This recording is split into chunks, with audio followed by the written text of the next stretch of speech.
அனைவருக்கும் வணக்கம். நீங்கள் பார்த்துட்டு இருக்கிறது கிட்டு பார்த்தீங்கன்னா, பார்த்தோன்னே நீங்களே கண்டுபிடிக்கிறதுக்கு வாய்ப்பு இருக்குது. இது எல்ஜி டிவி சிஆர்டி டிவி கிட்டு. இதில் என்ன பிரச்சனை அப்படின்னா, டிவி ஆன் பண்ணோம்னா உங்களுக்கு டிக் டிக் டிக்னு சவுண்டு வருது. சவுண்டுனா அந்த இண்டிகேட்டர் உங்களுக்கு ஆஃப் இருக்குது பாருங்கள், அந்தமாரி கண்டிஷனில் இருக்குது.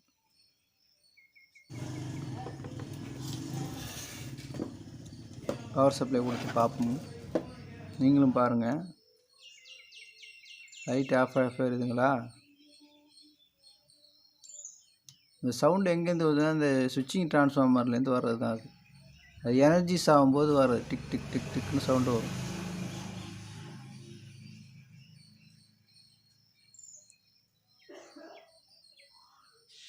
இந்தமாரி ஃபால்ட்டுக்கு வந்து நம்ம ஆக்சுவலாக செகண்டரி சைடில் 110 வோல்ட் ஷார்ட் ஆனால் அந்தமாரி டிக் டிக் டிக்னு சவுண்டு வரும், லைட்டு பிளிங்க் ஆகி எரியும். ஆனால் இது அந்தமாரி ஃபால்ட்டு இல்லை. அதை செக் பண்ணி காமிக்கிறேன் பாருங்கள். பவர் சப்ளை ஆனில் தான் இருக்குது.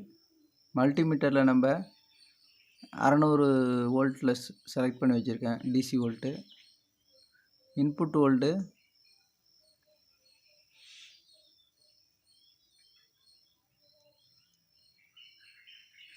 330 வோல்ட் வருது. அவசியம் வந்து இது பொறுமையாக நீங்கள் பார்த்தா உங்களுக்கு முழுமையாக அது ஈஸியாக இருக்கும் இந்த விஷயத்தை கண்டுபிடிக்கிறது. அதனால் கவனித்து பாருங்கள்.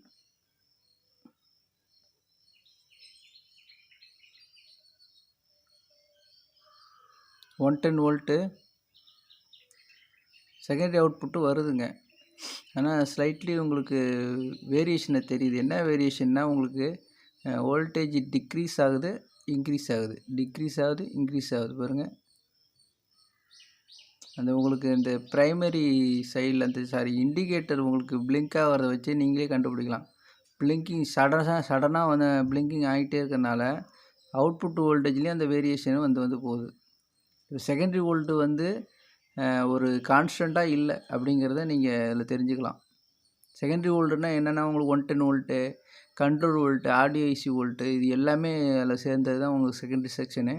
அதில் இருக்கிற எல்லா வோல்ட்டுமே உங்களுக்கு எப்படி இருக்குன்னா, உங்களுக்கு ஸ்லைட்லி உங்களுக்கு டிக்ரீஸ் ஆகி இன்க்ரீஸ் ஆகும். அது பெருசாக தெரியாது, ஆனால் அது மாற்றம் வோல்டேஜ் கான்ஸ்டண்ட்டாக இல்லாமல் குறைஞ்சி கூடுதல் தெரியுது பாருங்கள். ஒரு கான்ஸ்டண்ட்டான வோல்டேஜ் 110 வோல்ட்டு ஓகே போதும் தான், அது வேரியேஷன் ஆனாலும் போதும். டிவி இந்த இடத்துல ஆக்சிலேட் ஆகாது, வோல்ட்டு வருதாலுமே ஆக்சிலேட் ஆகாது. என்ன ரீசன்னா, நீங்கள் பாருங்கள், ஆக்சிலேட் ஆனால் உங்களுக்கு எல்ஓடியில் தெரியும்ல, எல்ஓடி செக்ஷனில் நம்ம வித்தவுட்டு லோடு, அதாவது பிக்சர் டிப் இல்லாமல் செக் பண்ணி காமிக்கிறேன். இப்போ நம்ம எல்ஓடியோட செகண்டரி அவுட்புட்டில் உங்களுக்கு 180 வோல்ட் வரணும் ஆக்சிலேட் ஆகும்போது. அது வருதான்னு பாருங்கள்.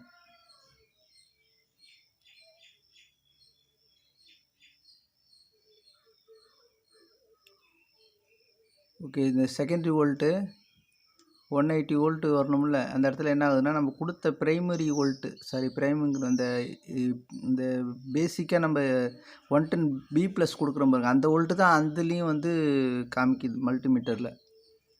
அந்த 180 வோல்ட் வர இடத்துலையும் அந்த 105, 108 இந்தமாரி வேரியேட் ஆகிட்டே இருக்குது. அப்போ ஏன் ஆக்சிலேட் ஆகலை அப்படின்னு காரணம் பார்த்தீங்கன்னா, இப்போ செகண்டரி சைடில் 110 வேரியேஷன் ஆகும்போது அதோடு சேர்ந்து மற்ற கண்ட்ரோல் வோல்ட்டு, ஆடியோ ஐசி வோல்ட்டும் உங்களுக்கு அதை விட பிலோவில் இருக்கிறனால ஆக்சிலேட் ஆகாதுங்க. அதாவது அந்த வோல்ட் வந்து கான்ஸ்டண்ட்டாக இல்லாமல் வேரியேஷன் ஆகிறனால ஆக்சிலேட் ஆகாது, சிஸ்டம் ஐசி வேலை செய்யாது. ஸோ இந்த இடத்துல நம்ம என்ன பண்ணணும்னா, உங்களுக்கு ப்ரைமரி சைடில் மெயின் ஃபில்டரில் பார்த்தீங்கன்னா வோல்டேஜ் ஸ்டோர் ஆகி தான் இருக்கும். சப்ளை கட் பண்ண பிறகு டிஸ்சார்ஜ் பண்ணி காமிக்கிறேன் பாருங்கள். டிஸ்சார்ஜ் ஆகிடுச்சிங்களா? ஏன் ஸ்டோரேஜ் ஆகிருக்குன்னா, இந்த இடத்துல இப்போ செகண்டரி வோல்ட்டு ஃப்ளக்சுவேஷன் ஆகிட்டே இருக்குது. அதாவது ப்ரைமரி சர்க்யூட்டு ஒழுங்காக வேலை செய்யலை. ப்ரைமரி சைடில் பவர் சப்ளை செக்ஷனில் ஃபால்ட் இருக்குது. ஸோ வந்து அந்த கெப்பாசிட்டரில் வோல்ட்டு ஸ்டோர் ஆகி தான் இருக்கும். அதை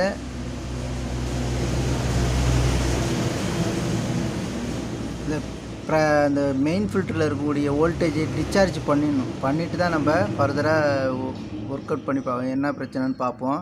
இந்த இடத்துல இப்போ பவர் சப்ளை கட் பண்ணியிருக்கேன். நம்ம பொதுவாக இந்த வைண்டிங்கு ஸ்விட்சிங் டிரான்ஸ்ஃபார்மர் வைண்டிங்கை வந்து ப்ரைமரி செகண்டரின்னு நம்ம 2 செக்ஷனாக இருக்குது. Primary side, secondary side. இது இல்லாமல் இந்த ப்ரைமரி சைட்லேயே வந்து தனியாக 2 பின்னு கொடுத்துருப்பேன். அது வந்து கண்ட்ரோல் சர்க்யூட்டு போகக்கூடிய வோல்ட்டு. நான் இப்போ இந்த இதில் உங்களுக்கு அது பக்கம் செகண்டரி. இது வந்து இப்போ நம்ம காமிச்சிட்ருக்கிறது ப்ரைமரி சைடில் இந்த 2 பின்னு செகண்டரி சைடில் இருக்குது. அது இல்லாமல் 2 பின்னு இருக்குது பாருங்கள். ப்ரைமரி சைட்லேயே செப்பரேட்டாக 2 இருக்கும். அது செப்பரேட் வைண்டிங்கு. ப்ரைமரி காயில் மேலேயே அந்த காயிலும் சுற்றியிருப்பாங்க. ஆனால் அது தனியாக இருக்கும். அது வந்து அந்த கண்ட்ரோல் சர்க்யூட் போகுது. என்ன கண்ட்ரோல்னால் நம்ம எஸ்டிஆர் ஆப்ரேட் பண்ணுறதுக்கு கண்ட்ரோல் சர்க்யூட் வேணும். அந்த ட்ரிகரிங் கண்டினியூஸாக ட்ரிகரிங் பண்ணுறதுக்கு ஒரு கண்ட்ரோல் சர்க்யூட் வேணும். கண்ட்ரோல் சர்க்யூட்டுங்கிறது என்னென்னா அது ஒரு ஆக்சிலேட்டர் தான். இந்த ஆக்சிலேட்டர் கண்டினியூஸாக வேலை செய்யணும்னா அதுக்குன்னு கொஞ்சம் வோல்ட்டு தேவை. அந்த வோல்ட்டு வந்து உங்களுக்கு இருந்தால் மட்டுமே இந்த ஆக்சிலேட்டர் வேலை செய்யும். அந்த வோல்ட்டு தான் போயிட்டு எஸ்டிஆரை ட்ரிகர் பண்ணிகிட்டே இருக்கும். எஸ்டிஆரை ட்ரிகர் பண்ணிகிட்டே இருக்கும் கண்டினியூஸாக ட்ரிகர் பண்ணால் தான் வோல்ட்டு உங்களுக்கு செகண்டரியில் கண்டினியூஸாக வரும்.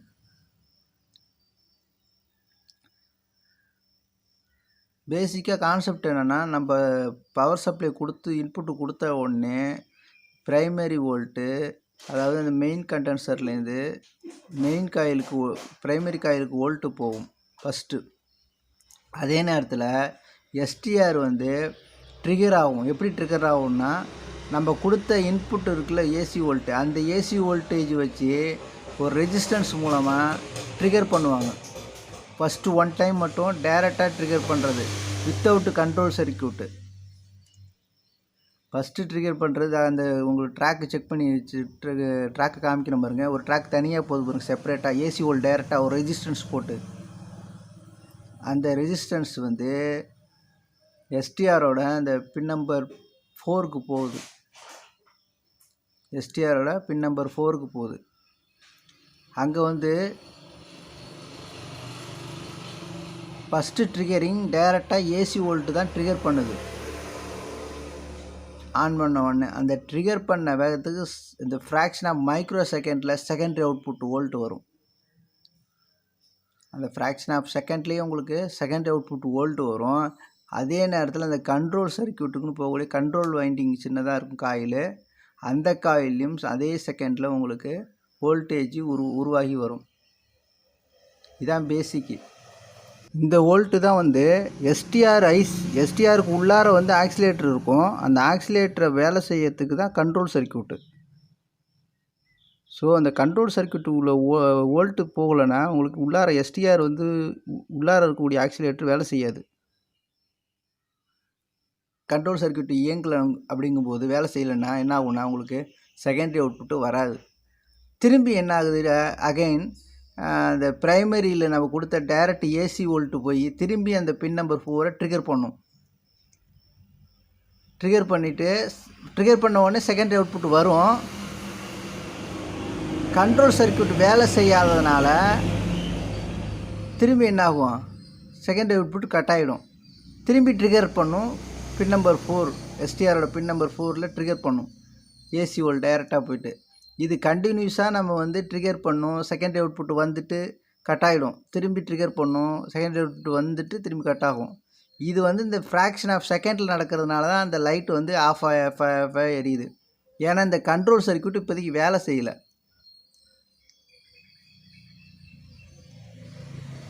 கண்ட்ரோல் சர்க்யூட் வேலை செய்யாததுனால இந்த ஃப்ரீக்வெண்ட்டாக உங்களுக்கு ஸ்விட்சிங் ஆகுது, ஆஃப் ஆகுது. இது கண்டினியூஸாக நடக்கிறதுனால தான் நம்ம செகண்டரி வோல்டேஜ் கான்ஸ்டண்ட்டாக இல்லை.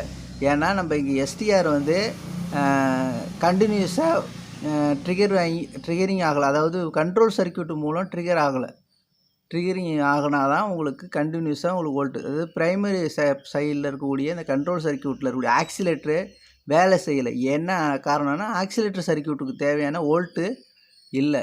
அந்த வோல்ட்டு வந்து அந்த கண்ட்ரோல் சர்க்யூட்டில் இருக்கக்கூடிய அந்த காயில் மூலமாக வரும். அந்த இடத்துல பிரச்சனை இருக்கலாம், அல்லது அங்கே இருக்கிற கண்டென்சரு ரெசிஸ்டன்ஸ் ஏதாவது ஓப்பன் ஆகிருக்கலாம்.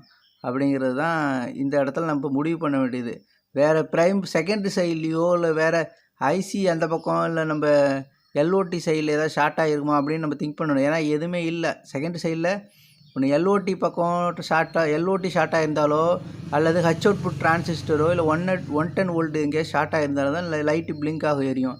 ஆனால் அந்த மாதிரி ஃபால்ட் இதில் இல்லை. இங்கே என்ன ஃபால்ட் ஆகிருக்குன்னா அதை செக் பண்ணி உங்களுக்கு காமிச்சிட்டேன். செகண்டரி வோல்ட்டு அப்படியே இருக்குது. இங்கே ப்ரைமரி சைடில் கண்ட்ரோல் சர்க்யூட்டு வேலை செய்யலை, சரியாக வேலை செய்யலை. அது என்ன காரணத்தினால வேலை செய்யலைங்கிறது தான் இப்போ நம்ம முடிவு பண்ணோம். அதை இப்போ பார்ப்போம்.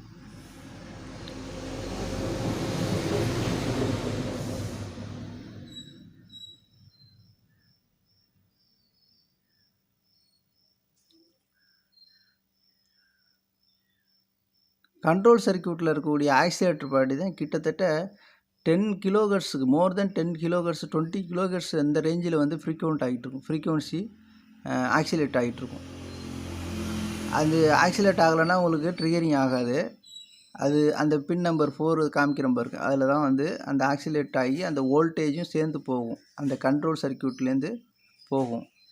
இப்போ போகாததுக்கு காரணம் பார்த்திங்கன்னா காயில் ஓப்பன் ஆகிருக்கலாம், அல்லது ட்ராக் ஏதாவது கம்ப்ளைண்ட் ஆகிருக்கலாம், ஃபால்ட் இருக்கலாம், அல்லது டயோடு ஏதாவது செக் பண்ணி பார்க்கணும், ரெசிஸ்டன்ஸ் எல்லாத்தையும் பார்க்கணும்.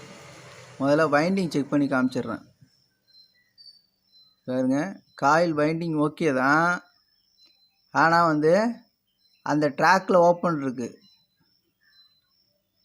தெரியுதுங்களா.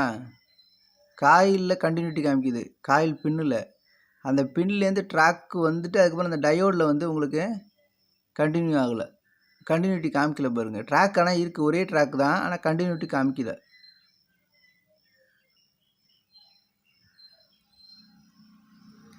ட்ராக் ஒரே ட்ராக் தான், கண்டினியூட்டி காமிக்கல. அந்த இடத்துல ட்ராக் வந்து உங்களுக்கு ஓப்பன் ஆகிருக்குது. நான் இந்த மேலே இருக்கக்கூடிய அந்த இன்சுலேஷனை நான் ஒரு கத்தி வச்சு நம்ம அப்படியே சுரண்டி எடுத்துகிட்டு அதை ட்ராக்கை டைரெக்டாக ஒரு லூப் அடித்து செக் பண்ணி பார்க்கணும். இதான் விஷயம்.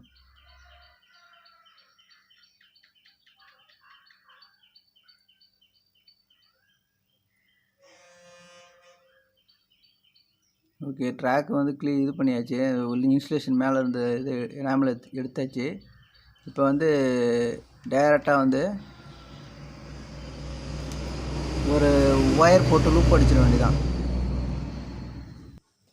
ஓகே, இது வரைக்கும் நம்ம சேனல் மின்சாரம் சேனலை சப்ஸ்கிரைப் பண்ணாதவங்க சப்ஸ்கிரைப் பண்ணுங்கள், மறக்காமல் பெல் ஐக்கானை ப்ரெஸ் பண்ணுங்கள். இந்த வீடியோ பிடிச்சிருந்தா லைக் பண்ணுங்கள். வேறு ஏதாவது உங்களுக்கு சம்மந்தமான கொஸ்டின்ஸ் இருந்துன்னா உங்களுக்கு கமெண்ட்டில் எனக்கு சொல்லுங்கள். ஓகே, நம்ம இந்த ட்ராக்கை வந்து லூப் அடிச்சிருக்கோம். இது வந்து லைவ் சைடு, அதாவது ப்ரைமரி சைடுங்கிறது ஒரு ஹை வோல்டேஜ் லைவ் சைடுங்கிறனால ஸோ வந்து நம்ம ட்ராக்கு கரெக்டாக கேர்ஃபுல்லாக வந்து சால்ட்ரு பண்ணணும். ஏதாவது நம்ம ஷார்ட்டு எதாவது பக்கத்தில் பின்னில் எதாவது ஷார்ட் ஆகிடுதுன்னா ஃபுல்லாக கொலாப்ஸ் ஆகிடும், ஃபால்ட் ஆகிடும் எல்லாமே. ஸோ அதை வந்து கரெக்டாக பண்ணிக்கிட்டு இப்போ டிவி பவர் இன்புட் கொடுத்து பார்ப்போம். கொடுத்தாச்சு. இப்போ வந்து லைட்டு உங்களுக்கு பிளிங்கிங் ஆகலை, லைட்டு கண்டினியூஸாக நார்மலாக எரிஞ்சிக்கிட்டு இருக்கு. இண்டிகேட்டர் தெரியுதுங்களா. ஃபஸ்ட்டு ஃபால்ட்டு இருந்தப்போ உங்களுக்கு பிளிங்கிங் ஆகிடுச்சு, ஆஃப் ஆகி இப்போ எரியல. இப்போ நம்ம ஆக்சிலேட் ஆகுதா, செகண்டரி சைடு வோல்ட் எப்படி இருக்குது, எல்ஓடி ஆக்சிலேட் ஆகுதுன்னு ஜஸ்ட்டு அதை மட்டும் பார்த்தாலே போதும். அதை மட்டும் தான் நான் காமிக்க போகிறேன் லோட் பண்ணாமல். ஏன்னா கம்ப்ளைண்ட்டு இது மட்டும்தான், வேறு ஒன்றும் இல்லை. ஏன்னா ஆல்ரெடி சர்க்யூட் எல்லாமே கரெக்டாக இருக்குதுன்னு செக் பண்ணிட்டேன். So primary side okay, secondary side நம்ம இப்போ 110. இப்போ பாருங்கள் அந்த ஃப்ளக்சுவேஷன் இல்லை பாருங்கள், வேரியேஷன் இல்லை பார்த்தீங்களா. 112 112 வோல்ட் ஆகுது. இந்த பி ப்ளஸ்லேயும் சேம் வோல்ட் 112.9 வோல்ட்டு போகுது. அப்புறம் செகண்ட் 180 வோல்ட் வர இடத்துல அந்த ட்ராக்கை செக் பண்ணுறோம், அங்கே 112 வோல்ட் வருது. ஆனால் டயோடுக்கு இந்த பக்கம் அதுதான் வரும். டயோடுக்கு அடுத்த பக்கத்தில் பார்க்கும்போது ஃபார்வர்ட் பயஸில் இருக்குது. டயோடுக்கு அந்த பக்கம் பார்த்தா 150 வோல்ட்டுக்கிட்ட வருது. சரிங்களா. இப்போ ஆக்சிலேட் ஆகுது, எல்ஓடி ஆக்சிலேட் ஆகுது. நம்ம 180 வோல்ட்டு சிஆர்டி பேஸுக்கு போவோம். இந்த இடத்துல 150 வோல்ட் வருது. காரணம் உங்களுக்கு தெரியும். யோக் காயில் கனெக்ட் பண்ணல. யோக் காயில் கனெக்ட் பண்ணால் தான் உங்களுக்கு வோல்ட்டு அதிகமாக வரும். நன்றி.